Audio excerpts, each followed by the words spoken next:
How's it going, everybody?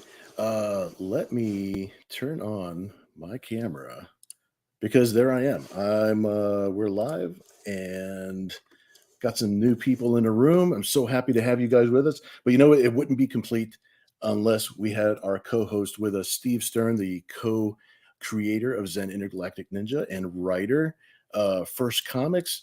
Steve, how we doing, my friend? I'm doing well, and I'm excited because of the guest we have tonight. I'm very excited. Exactly. We have an amazing guest tonight. It is a special guest, Don Chin. We'll be bringing him out here in just 2 seconds. He is the founder of Parody Press. Back in the 90s, he was the publisher of Zen Intergalactic Ninja in the 90s, starting with Zen #0. Don, I hope that you're ready to come out here and join us. Bring him on. Bring him on. Don, how you doing, my friend? Hey. It's good to have us. The three amigos back again, you know? It is. I got to do the three amigos. Oh. Don, I don't know. They do some kind of thing like this, right? And oh, yeah, right. how are you guys doing? Doing fantastic, man. It's like We're doing great now that you're here, and I Exactly. have so many questions for you, sir. And Uh-oh. and may I lead off with one, Bill? You know what? Let's lead off with a question for Don, and then we'll say hi to some of the people in the room, and then we'll just keep on chatting with Don. How's that? Okay. Here's my key give me the question for Don. All right. My memory does not have access to how Don and I connected, which was a very important connection because it led to a tremendous publishing phenomenon of Zen through Entity Comics. So, Don, I believe you do have your gray matter, your little tiny gray cells do have access to that. Pull it out. So let the world know. Activate brain functions. Here's my educated guess, Steve. I think after I did the Black Belt Hamsters with Eclipse, I had an agent who helped me try to get licensing deals, and his name was Stuart Fisher, but we affectionately called him Gooey Stewie. Yeah, And I think he knew Mark Friedman from Surge Licensing, who was the mastermind of the Ninja Turtles and also had the Zen license. And I think Stuart was the guy that introduced me to you, and then the rest is history. Is that what you remember? Now that you mention it, yes. And you want to know something? When you mentioned Stuart Fisher, Stu had a property of his own called Manosaurs, which I wrote and you published. That's right. You're right. He was the guy behind that. I'm going to get a lot of flashbacks while we're talking tonight. Am I right? I'm going to get a lot of flashbacks. Oh yeah, and you good have flashbacks, but right. It's good walking down memory lane. That's it. Stu Fisher, who lived in Manhattan. He lived in New York City. Yeah. Very interesting guy. Yeah, he's very, very kind of eccentric. And I haven't spoken to you, Steve, probably since like 20 plus years, right? Yeah, and why is that? We could have picked up the phone. I don't know. Why is that? I mean, I haven't been on a stream with you. I know you've been doing comics for a while, but I'm not avoiding you for any reason. I love you, man. So same here. It's like we have some conspiracy theories that Stuart Fisher, that's the key. And I wonder if Stuart is listening or someone knows Stuart. I'm curious to know what he may be doing. I have no idea. Yeah, if he's still alive, maybe. Thanks to the information that we're disclosing tonight, Josiah from Josiah is Right. Yes. Says he's going to have to rewatch and take notes, filling the gaps up for his Zen documentary. Make sure that he's got all the details down. Yeah, and then I must have reached out to you, Steve, and then you so graciously sent. I still have all the original Zen first printings that you sent me in my collection. So you sent me a whole library of the Dan Cody old main published Zens, and then we examined it. And we said, yeah, let's give it a go, because I think you had just been only with Archie up to that point, and you wanted to kind of take him in a more serious direction, kind of a more McFarlane-esque direction. So that's why we had Bill. And so you were the very first Entity comic book, because up to then we were just doing Parody Press. Yeah, And essentially, then we formed the imprint with that in mind, with that with the idea that Zen was going to be the first IP that was actually going to be written and created and Right. drawn and sold by Entity Comics. Now, It now, birthed while you we were birthed just Entity conversing, Comics. while we were just conversing, I believe Tom from Committed Comics put up a comment. Is that correct, Bill? Oh yeah. He's putting up a couple of comments. He said of how could he not watch today's show with I this cast of characters? so let me just say something to Tom. When we Sure. were at, I guess it was Comic-Con, right? Mhm. In San Diego, In San Diego, most recent, right? I trekked over through the crowds to That's Tom's. Listen to this. To Tom may or may not know this. To Tom's booth, okay. And right. when I get there, there's a couple of guys there, neither of whom is Tom, and they said, "You missed Tom by 1 minute. He just By went this much. upstairs to do portfolio reviews or art reviews, right?" Okay, Mhm. so I had to go back to my booth, First Comics booth, right? As Mm. soon as I was able to, I trekked up through the crowds upstairs Mhm. to the area where people do the portfolio reviews. So I get to the entrance there and I say to the woman at the entrance, I say, I'm looking for Tom from Committed Comics. He's up here doing portfolio reviews. And she says, you just missed him by 1 minute. He went back down to his booth. So I said, okay, so I got to go back downstairs, got to go back to my signing stuff at First Comics, right? Soon as yeah, I'm able to, I trek back over to Tom's booth, the Committed Comics booth, right? Mhm. Right, And right. when I get there, it's once again the same two guys. And they say, Steve, you just missed Tom by about 30 seconds. He just went back up to do more. And as a result, and Tom's laughing. I knew he'd be laughing. And Tom, sorry I missed you. I did my damnedest. And I was upstairs under the sails for like 2 hours. Well, it wasn't meant to be, Tom, but we have a nice connection now. We kept missing Yeah, each Tom other. said we kept missing each other. I then made the trek back to the First Comics booth, and you weren't at your booth. There you that go. was your whole weekend, was just ships passing in the night. oh, Exactly. that's hilarious. Well, That's hilarious. I'm glad that Tom was here because I did want to relate that we will go grab a drink in 2024. But Absolutely, yeah, we'll make it happen for sure. now in 2023, because it's still 2023, we have Don Shin here, and we just learned how Don and I connected through Stuart Fisher.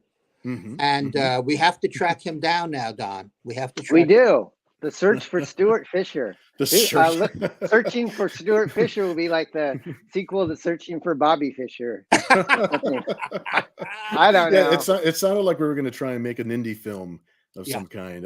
You Now, guys have now, been collaborating, for how many, like after we ended Entity, how many, you guys have been working on this movie adaptation thing since like for years, right? I mean, you guys, Zen and Nira and all this stuff. yeah, Mm-hmm. Yeah. there's So a you lot. guys really never stopped working together. You just kind of kicked me to the curb, right? Oh yeah, right. No, you went back home up to Eureka, California, at Right, the right. very tippy top of California, and Mm-hmm. Yep. thereby the U.S. actually, right?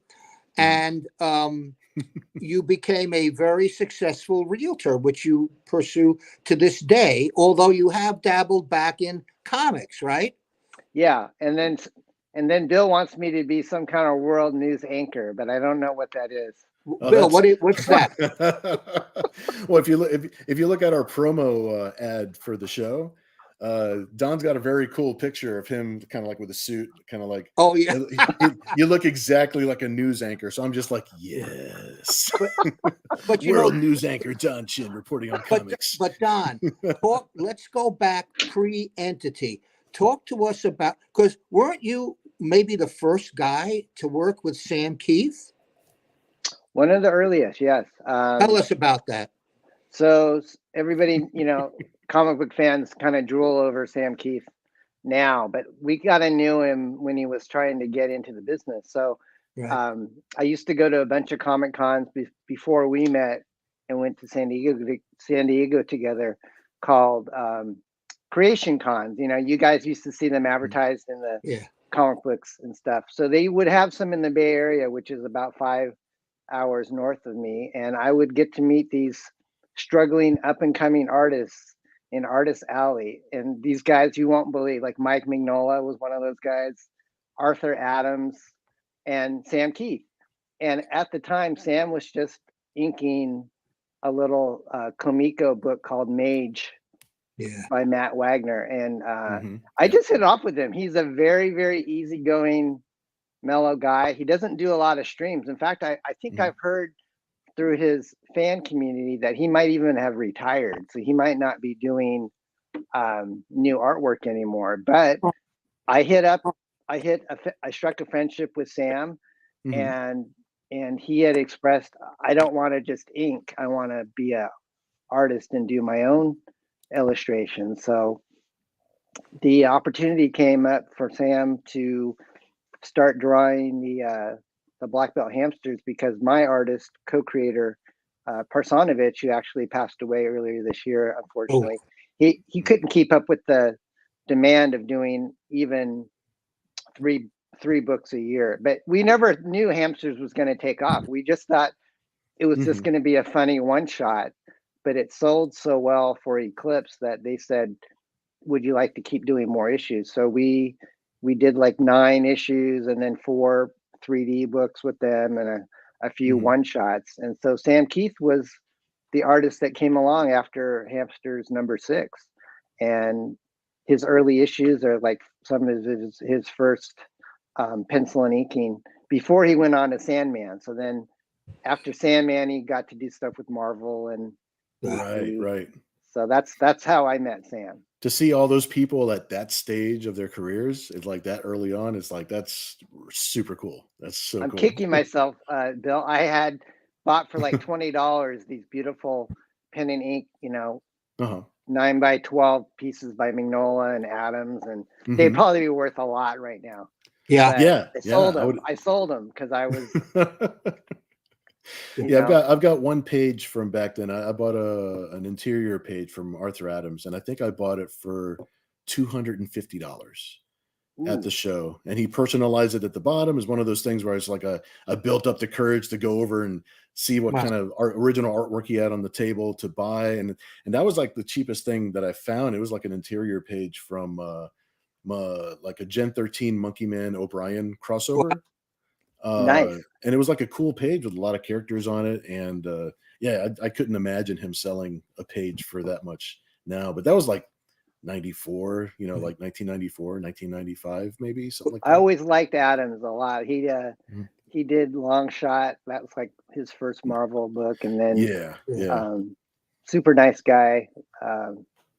That's awesome. Well, Bill's interior pages for Zen have sold for like $600 now. I saw that. Heritage. Oh, I'm a happy camper. Yeah. You're not chopped liver, sir. I mean, right. Long way, sir. Well, I appreciate the sentiment, my friends. No, I'm happy that I'm still just part of the machine. It's like I'm still happy. I'm one of the cogs in the machine. You're very prolific, Bill. You're very prolific. I remember when we were doing 4, maybe 5 books a month or something. It was some insane amount of work that we were pumping out. Cracking that whip. You're cracking that whip. We sold a lot of entities Zen comics and brought out many issues. I haven't actually tabulated how many individual issues there are that we did together, but it was quite a few. I'm thinking, I mean, I haven't either, but I'm thinking 30 to 40, maybe at least. At least. And we did some really interesting, oddball, and unique books. Yeah. I saw that Zenisms, and then there's the awesome Art of Zen, which has a bunch of great talent in it. Oh, yeah. actually the prism foil logo. There's not a whole lot of these around. That's it. Here's, Yeah. here's a Yep. foil logo on a book Bill both wrote and drew. Young Zen. This is Young Zen #1. I hear you, Tom. I'm almost done with those pages. Tom is like, finish those commissions so we can finish our Kickstarter. And it's like, yeah, they're almost in the mail. Some of the first Chromium. Chromium was from Valiant first, but we were hot on the heels, and this is like the Huang Wen die cut one. Right, but you know the Chromium one that just blew everything else away was the Jay Lee Chromium cover. Right. Yeah, I don't have that one in my pack here, but that was I mean, when we launched that, I think we sold like 70,000 or plus copies of that. Yeah. Which was, when you consider that we were a small publishing house at the time, you have to say we really, we did good. We did good. We did good. I mean, yeah, we blew I think at one time I looked on the market share of publishers, and we were like above Archie and Mad Magazine as far as our amount of market share that we had. Well, I'll show you something else. Can you see above? There's a banner at the top of this issue, which if you can't read it, it may be too small, but I'll tell you what it says. I can see it.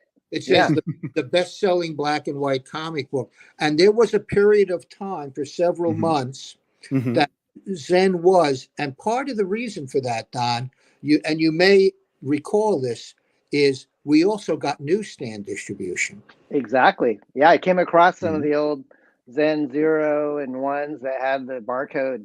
Yep. So that was a whole learning experience, because up to that point I didn't know how we were going to do that. But I haven't done a barcode book since then. But right. Yeah, that was fun. Yeah, we did great, and it was Steve so easy to work with, total pro, and Bill, you just like octopus man. You were just doing everything.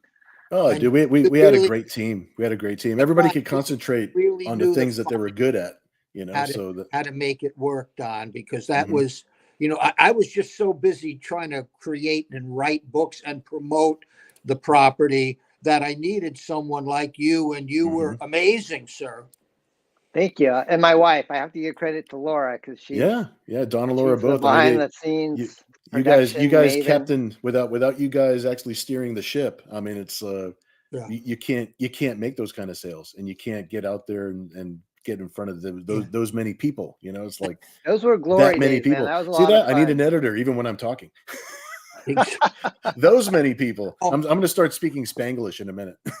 And lo, these many years later, we're still doing what we do. In fact, Don, correct me if I'm wrong, you have stepped back to some extent into the publishing realm, have you not? Yeah, I kind of got the itch. I think the last thing before the last couple books we did was back in 2007. Bill and I did a Heroes parody of that NBC Heroes show. Yeah. And then I just we kind of tested the market, Bill, and I don't think it sold that great for us to kind of keep something regular going. So I kind of pulled back, and then I just started watching streams with different creators, because I just noticed people had YouTube channels, and I started watching them, and I'm going, I think I could do that. So I just started to do YouTube shows, and then I got the bug I said, well, why don't I just test the waters and see if we can do a X-Men spoof again. So that's why I think in 2021 or 2020, Bill and I decided to do an X-Farce Reloaded. Right. And then Beard Zerker, which was our second book that we did. Which, by the way, I'll let everybody take a look at, because you can actually go to Indiegogo right now and pick up Beard Zerker #1. This is it's still on Indiegogo, and still on the Indiegogo, and still raring to go. But you know what? Because of the way the industry is right now, because of the climate of how people spend, I sort of feel like we're like a musical band, and every once in a while we just drop a new album. Instead of trying to keep a monthly schedule and trying to kick yourself, trying to maintain, so as soon as something inspiring comes along. So I'm waiting for Don to get inspired for the next one. Right now, it's Beard Zerker. So Beard Zerker is going to be up When on. did this launch on Indiegogo? This was back in summer of 2021. It's a Keanu Reeves parody. It's like, what if Keanu Reeves woke up from a coma, like when he was from Bill and Ted, and then he's hired by the government to right all of the modern world's wrong. So he's, I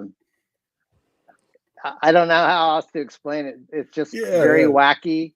Kat and Bill colored it. Actually, I don't know if you colored it, Bill, but Kat, I think Kat did most of it.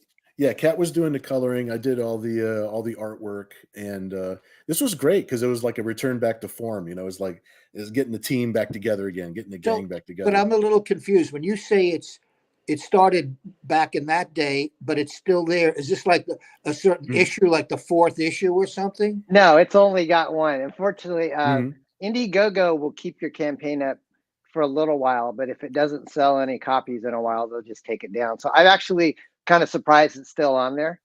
But we did like 7 different variant covers on it. We even had a soundtrack with heavy metal music. It's just really bonkers, Steve. I'll send you some copies. Maybe we can trade some of what the work that you've done. We'll get our addresses, but Bill knocks it out of the park. It was just like old times just working with him, and so that was my first. So we'll see when our band leader writes a new song, and we'll drop a new album later on. But it's nice to be able to do it with a relaxed, because we can just work on it, finish it, and we've got this product that we actually took some time, and we weren't rushing through anything. Everything's just like, there's just a lot of fun, and then we can throw it up on Indiegogo and be like, hey, look, this is our next album. This is the next thing that we're doing. So we were kind of talking about bringing back the tax, Bill. So that might be right. This could be something. Yeah, this could be something that we can do. Sam Keith, because it's this parody of the Max. But every once in a while I get the itch, but I've been pretty busy with my job and just family and stuff. So I got grandkids now. I mean, I'm like a grandfather, so it's life has been Granddaddy Chin, Granddaddy Don, so Granddaddy Don. So Don sound like a gangster. The very first, now Zen's been around for 36 years, but the very, very first Kickstarter we did was also based on 3 entity books, the ones that Joel or Beta did. Oh, yes. Now, let me quickly tell you, if you're unaware. So, I discovered Joel. I remember that. At a mall, right? Yeah. The only comic book stuff he ever did was this 71-page Zen story, which is known as the Rawhead Saga. Right. Yep. Now, and then, Joel went on to other things and became a world famous pop artist who's and displayed in galleries in Stockholm and Tokyo and all over, right? Yeah. And he renamed himself L'Amour Supreme. So Joel Orbeta is now L'Amour Supreme, right? That's too cool. So so for our very, very first Kickstarter, we did L'Amour Supreme Zen. And that book is at the printer now. It's gorgeous. And, Joel's work, like so many other people, first and foremost, Bill, but also other people who worked on Zen, like Jay Lee and Mike Mignola and Sam Keith. But Joel did this 71-page story that I loved it. I remember that. And we'll send you a copy. It's being printed right now in China, and it'll be here soon. And we did very nicely, knock on wood, with the first Kickstarter. And the next Kickstarter is the one that this whole live stream is dedicated to, which is Bounty Wars, that I wrote and Bill is illustrating. And Bounty Wars, just to catch everybody up, Bounty Wars is the sequel to Hard Bounty, which was a 6-issue series I did with Murat Michaels, that the first trade paperback printing sold out immediately, and then and now we're in the process of selling out the second printing. Marat, another amazing talent. Yeah, he That was a image guy, and then he like Rob Liefeld's one of his proteges, right? yeah, Yeah, Yeah, seems like a nice guy. So yeah, he's a really cool guy. Yeah. everybody's cool. Everybody's cool at We work. are so connected to all these famous, semi-famous. I mean, it's weird. We're so old, but the stories we tell. I mean, we're talking about like Arthur Adams, Mignola. I mean, Mignola's in Yeah. this, and I mean, then these are the experience Jay that Lee, all these experiences make up our Well, whole I'll life. give you another So story you'll like. Frank Yeah, Bruner. that's Frank Brunner. Yeah, he's awesome. yeah, I'll let everybody know real quick. Talking Oh, about other people that we associated with, right?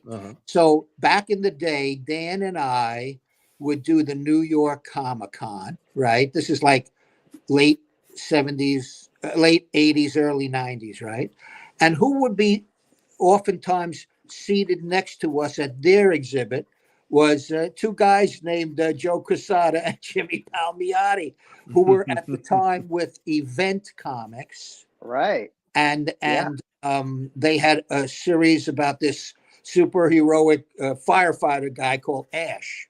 Right, I remember that. I remember Ash. Yeah, and for sure. so we would be talking with them and trading books and stuff. They'd be at the next exhibit over, and then and the next thing I know, I hear that they're working at Marvel, and then of course Joe became the creative director or whatever terminology.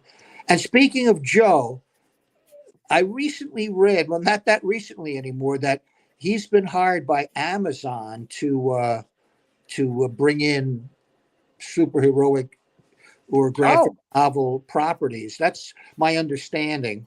Oh, interesting. You mean yeah, to like I didn't know about that. For like Amazon to publish books, or for them to do series based on series. Okay, yeah, that makes sense. Makes It's funny you mentioned those guys, because when we did Entity, another one of our books was Aster, which was kind of a more cosmic hero. But on that book, after we had done Zen, we actually had Jay Lee do another cover for us for Aster, and then Joe Quesada and Palmiotti did the second issue cover of Aster. So we actually, I mean, we had like guys like George Perez do covers for that series, and it was amazing that we were getting, this little mom and pop company, we were getting all the biggest names that we could to do work for us. And it is amazing, cool. Is it not? Yeah, it is. I'll remind everybody, this is this sketch is for a giveaway at the end of. Who is SDA? Who's just put a comment up, Bill? SDA. Do you know, Bill? He follows me on Facebook, but I don't know his name other than SDA. Reveal to us who you are, please, so we can recognize you officially. I don't know who SDA is, but I'd like to know. Hey, Bill, that looks like if it's Clint... me, right? We know that. Hey, my Bill, friend. that looks like if Clint was part of the Banana Splits. I love it. Yeah, I figured I'd do something a little Don Chin appropriate for the evening. Oh, look at this! So he's doing a black belt hamster. That's so cool. So anyways, so that's what life's been good. Some people may not know this, but after the black belt hamsters kind of came and went with Eclipse, we kind of brought them back for a little bit with Parody Press, right? And then out of the blue, like in the early 2000s, Nick Barucci, who was the publisher of Dynamite Comics, he still is. He still is. And Dynamic Forces, which prior to Dynamite Comics, Dynamic Forces was the guy that would go on QVC and sell comic books, like with Stan Lee. Nick would go on and they'd probably make a killing just based on the star power. But he calls me because he's starting his own company that's kind of like Dark Horse, and they're getting all these different creative properties that they're doing comic books on. And he remembered the hamsters for some reason, and he just called me and says, "Don, are you doing anything with the hamsters?" And I said, "No, I'm just doing real estate right now." And he goes, "Well, I'd like to bring them back and do a color book with them. And then, so he did that, and like they did a 4-issue miniseries, and then they didn't do anything with it for a while, but he still loved the property. So a few years ago, he made me a deal I couldn't refuse. He basically said, I'll pay you X amount of money plus royalties if we, do a movie or a series, and I would like to have the creative rights to the property. And so at the time, I wasn't aware of crowdfunding. I didn't have any other publishing home for the hamsters. I just felt, well, he seems to love the characters, and it makes sense for me to kind of just sell the property to him. And so it's just been kind of in dormant stasis ever since like the mid 2000s. And I would love to do it again, but I think there's just some personal political things that are kind of causing things to kind of stall in the water, but hopefully they'll come around again. Well, listen, COVID turned the world around, Don, and I think with anyone, especially creative people in the comic book realm, you got to just go with the flow, and you never know. Zen, for example, was twice optioned for film. And one time we even had a director attached, which was Brian Usner. I met him. Yeah, I loved him. He was a nice guy. And we promoted the hell out of the fact that movie was coming. And then it didn't happen for various and sundry Hollywoodistic reasons. But you have to come back from that. Prior to that, we had a deal for a Zen animated series with a very respected old line animation company called Ruby Spears. Oh, wow. And we advertised it in the trades like Hollywood Reporter, and Ruby Spears went out of business. And lo and behold, that didn't happen. So, if you love your property, like the hamsters, Zen, whatever, Nira, right? You just got to keep telling the stories, right? There you go. And if the powers that be allow things to happen. The latest with Zen is that with a director friend of mine who's directed many films and also written many films, we wrote most recently a new Zen movie script, live action script. Wow. Awesome, Steve. It's in the hands of my publisher, which is Ken Levin. Ken is the founder and publisher of First Comics, but Ken is also, for example, an executive producer on The Boys. He brought The Boys to Amazon. Isn't that crazy? Wow. That's awesome. Yeah. Wow. Small world, man. Yeah, that's awesome. Yeah, and before The Boys, he brought Preacher to AMC. So Ken now has Zen in his hands, as well as a few other scripts that I've written, either with a screenwriting partner or not. But nothing is guaranteed in Hollywood or in life. So we just got to keep doing what we do. You're a patient man. That's the best way to say that. It's like nothing is guaranteed in life. I mean, it even took Liefeld many years from the time that he created Deadpool for the movie to come out. So I think you inspire me, Steve, just because of the passion that you've had for Zen all these years and not letting that candle go out. And if I had the means to still do the hamsters, I would definitely be self-publishing them now. But I remember back in the day how excited we were about, putting that Zen is coming soon with Brian's name attached. We had, we were running on the back covers of everything. And I can't remember who I would have thought would have been maybe back in the day. Did you have somebody like Van Damme or Mark Dacascos would have been perfect. Van Damme was yes, we had a connection to Van Damme. We had a connection, believe it or not, to Steven Seagal, who wanted to be Zen. Oh wow. But the person I know, right? But the person who really wanted to be Zen was Ron Perlman. Oh really? Yeah, Ron interesting. Wanted to be Zen. And you could bring that physicality to it, and Hellboy, yeah. Wow. So it's been a very, very interesting trip thus far, and the trip, knock on wood, is far from over. SDA says, I want Zen reprinted too. Well, again, SDA, whoever you are, there are Zen reprints. All you got to do is, well, depending on what you might be looking for, but if you go to the First Comics site, which is the number onefirstcomics.com, there's a number of Zen books there, including Best of Zen, which is like, an anthology book. But yeah, I mean, Zen, a lot of people say to me, wow, Zen's back. Zen never really went away. Right. And he's been printed, published by First Comics since 2011. Wow. And That's part great. of this whole new resurgence of Zen is to let people know that Zen is most definitely alive and kicking. And, I'll never stop writing Zen, until I can't write anymore, that's the way I feel about it. It's, No, we're in it for life. we are. We're lifers. It's like I've served my nickel. But, Don, I'm thinking for old time's sake, the three of us, you, I, and Bill, at some point have to do something together.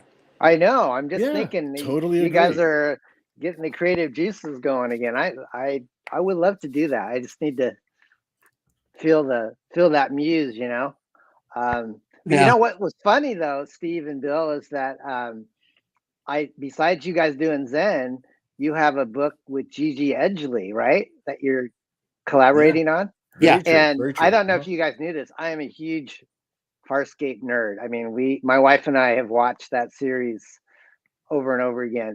But back in the when Farscape was going, I reached out to Virginia Hay, who is the actress that plays Zahn, and through Patricia Tallman, who we met at an eBay convention. Patricia Tallman was she was on Babylon 5, and she was a stunt woman on Star Trek Next Gen and stuff. We met her at a eBay convention, like the very first eBay convention they had for people that sold on eBay.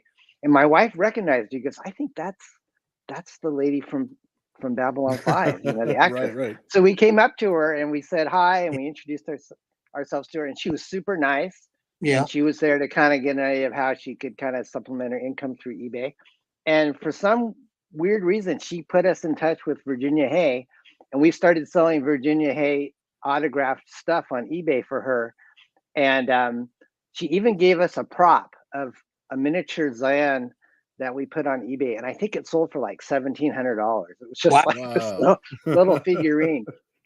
And we just hit it off with her. We don't, I'm not in contact with her anymore, but that's kind of a weird synchronicity thing, because you guys are doing like 30 years later, you're doing something with her, and I'm just going, that is so cool. Yeah. I'm gonna go. I want to grab something and show it to you, Don. Okay. All right. Back in a second here.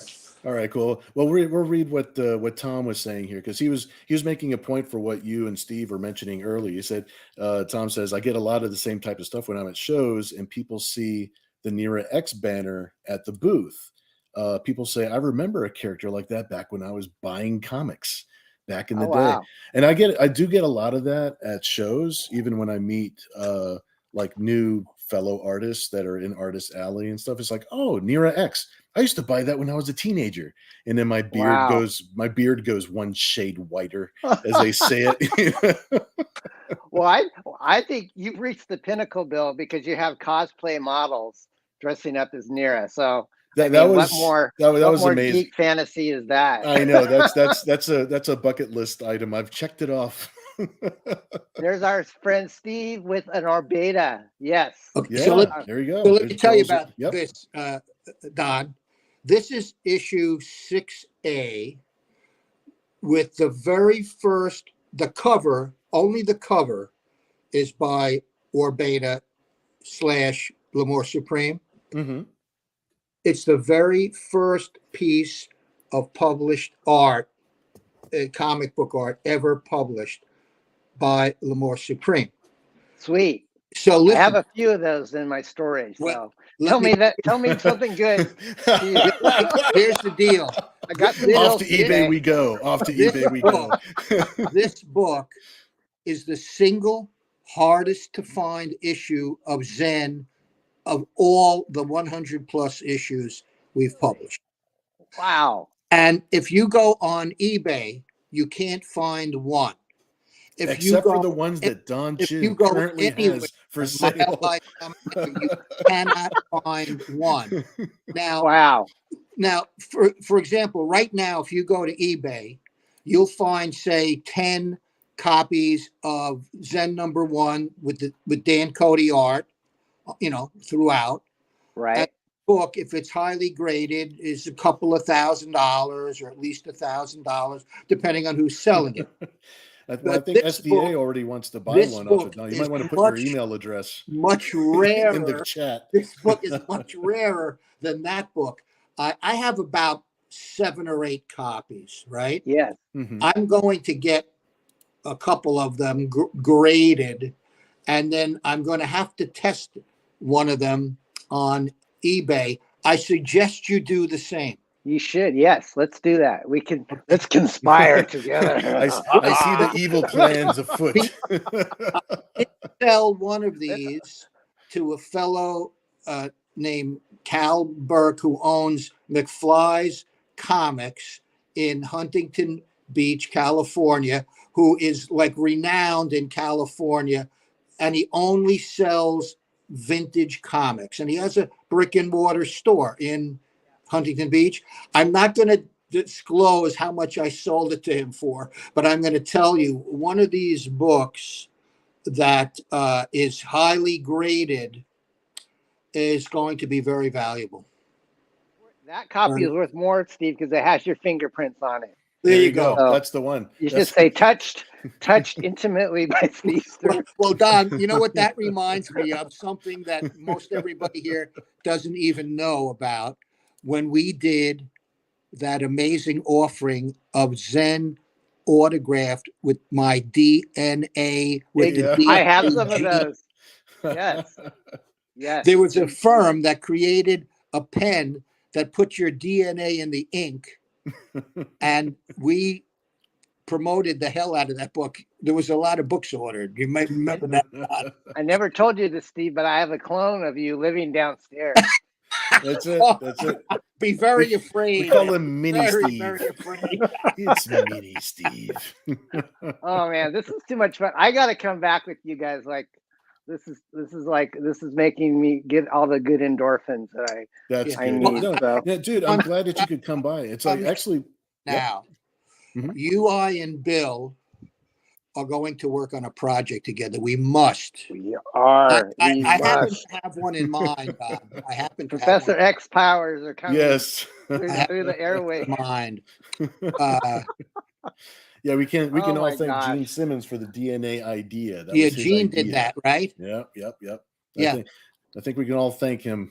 I have look the same. You still sound the same.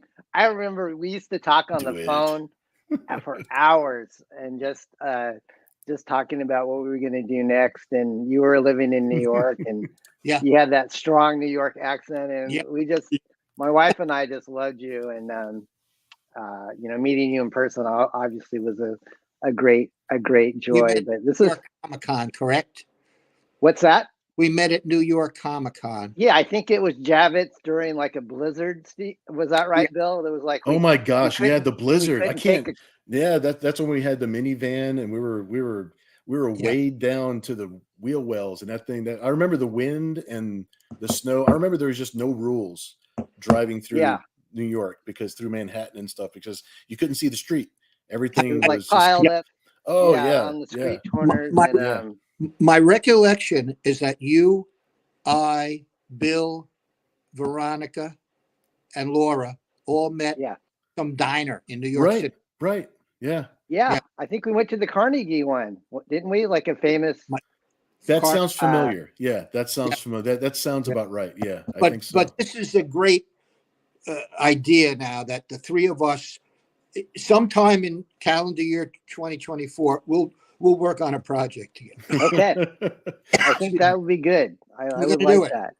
All right. My wife's been telling me I need to branch out and not just do funny stuff. In fact, I just did one issue of Zen that was the novella only, which was a serious kind of a story for me. But yeah, I would love to do something with you guys again. So That sounds get- fantastic. Yeah, I mean, not just for old time's sake either. It's like we should stay in touch. I mean, this is we're all coming out of our post-COVID bubbles. Don, look at that. That's take a beautiful. get one of these out of your collection, get it graded, and I'll do the same. And then we're going to put them up on eBay. Okay. And then, you know, that book is nice because it's got the foil stamp cover, Yeah. Steve. And then it's also got the UV coating, which I price UV coating and they want to charge like an arm and a leg now for that stuff. Yeah. It's like we And kind of did all this. It all is the a cool gorgeous. night.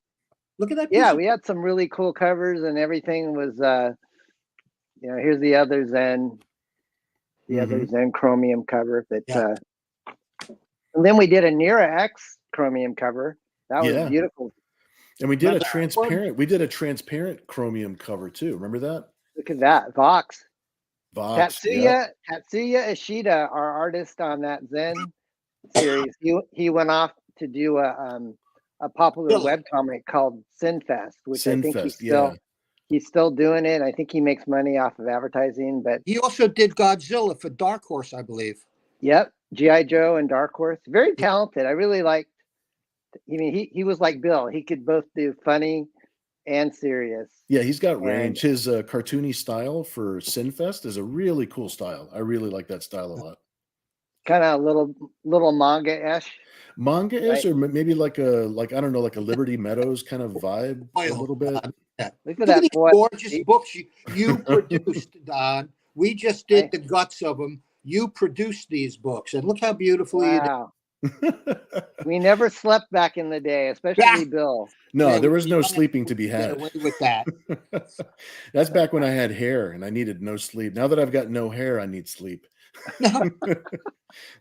That's so funny. So, are you still in touch with Dan, Steve, or do you guys? He's like in Arizona, right? Yeah, Dan moved. He bought a lovely home in Arizona, a town called Buckeye, and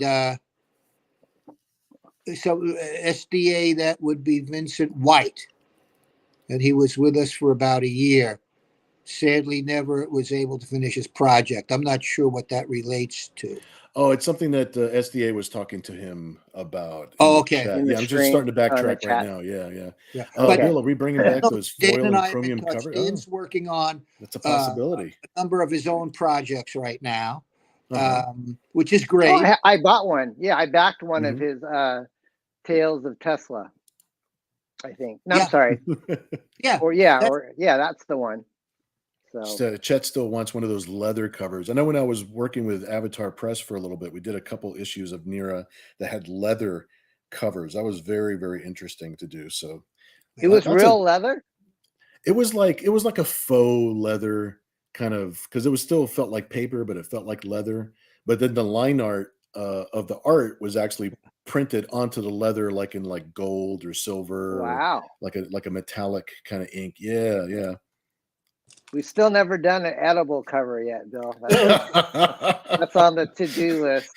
It's on the checklist. Something made out of like fruit roll-ups or something. All right, Tom says we can do those, but we'll need a reason. Bill, all right, give away that piece of art. Yeah, let's give away this piece of art. You know, dude, this has been a fantastic hour of. Oh man, so over. I feel like I almost feel like time hasn't passed by. You know.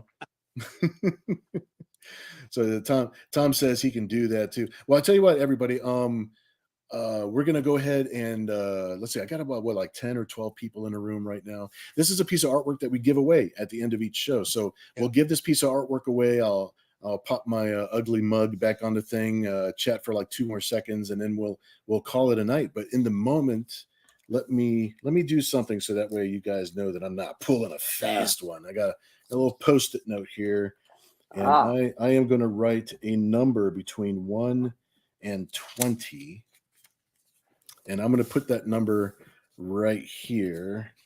And if you guys wanted type it right into the chat, just a number between 1 and 20. Whoever guesses the number first is just going to get this piece of art. I'll throw my email up on the screen so that way you guys can hand me your mailing address. Don. You can't win it though, Don. No, I just covered my bet. Don says he's going all the way. He got all the numbers. 1 to 20. Very good, Don. So if you guys want to start typing in numbers, now that Don has actually covered all the numbers. Said earlier that the guests cannot participate, so I'm just moping, and they have It's a all good. randomizer, for chat giveaways, Bill, but I don't know how to use it. Yeah, I don't know how to use that. That's why I just started seeing. Now I'm starting to see the numbers pop up into my little chat thing. So it's in the same order as what you see in the chat on your end also. So whoever pops in that number first, and I see a lot of numbers popping out. Everybody's kind of dancing around it, but I don't see it just yet. I don't see it. Oh, here we go. Kevin Green. Kevin Green is the winner. Oh my God! I was gonna. Yeah, I know. I was gonna start clicking on them so you can see the numbers pop in. But yeah, look on the chat. Yeah, Kevin's got the first 11. No, I win. Up. I win, Bill, with my answer. my new answer. Your new answer is 11. My new answer is an equal sign. You got the posting on the wrong way. Dang, this is the equal sign. You're right. Sorry, Kevin. Here's the big news that comes out of this amazing conversation, that you, I, and Bill will do a project together. Yes. In calendar year 2024. Okay. Sounds like fun. That sounds like a plan. Yeah, everybody congratulate Kevin, because Kevin is the winner of the evening. Alien hamsters. Alien hamsters. We could do it, dude. We could do it. Well, Kevin says, I'm just kidding, Kevin. I'm a big boy. I can take it. Don, this was so much fun. I mean, we barely scratched the surface of things. So I'm assuming that maybe it's okay with you, Don, if we invite you to come back and we'll do this again at some point in the near future. Yeah. Every once in a while, we'll just make some time and we'll sit and chat about the good old days, and maybe talk about some things that might be coming in the near future. Who knows? This would be good. We could brainstorm. I really brainstorm ideas. We have such a good friendship and chemistry, and I swear I feel like how old were we when we did Entity? Like 20. Oh, don't get into numbers. Years? Don't get into numbers. We were. It feels like we're picking up right where we left off. I don't feel like a lot of time has passed. Just the fact that we're talking and joking around together. Yeah. It feels good. You know what I mean? You guys are great friends, and it's you're lifelong friends.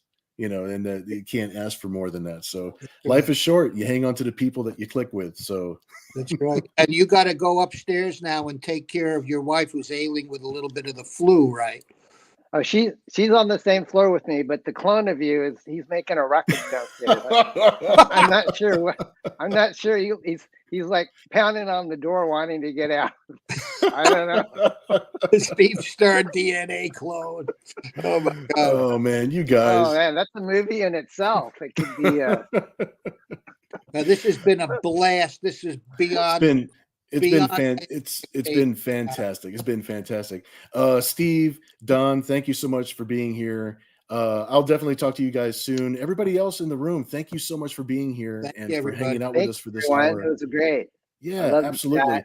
And we're going to be back here next Sunday at 10 p.m. Eastern Standard Time, and we're going to do it all over again.